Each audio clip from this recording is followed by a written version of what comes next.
Alam mo ba, marami nag-aakalang mas nagugustuhan ng mga batang mag-aaral ang magbasa ng mga tekstong naratibo tulad ng maikling kwento, tula, pabula, alamat, at iba pa.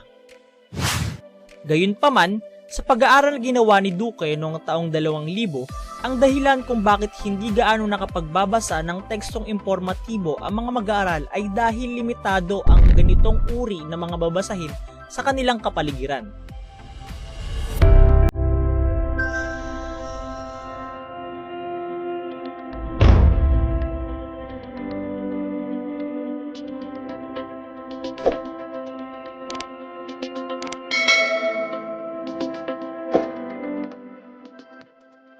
Ang ating tatalakayin ngayon ay patungkol sa tekstong impormatibo.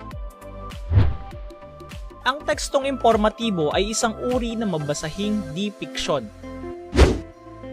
Ito ay naglalayong magbigay ng impormasyon o magpaliwanag ng malinaw at walang pagkiling tungkol sa iba't ibang paksa tulad ng sa mga hayop, sports, agham o siyensya, kasaysayan, gawain, paglalakbay, heograpiya, kalawakan, panahon, at iba pa.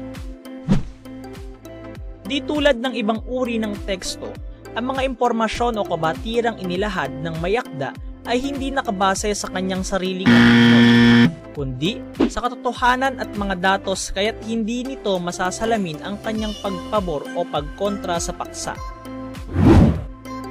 Unang gawain.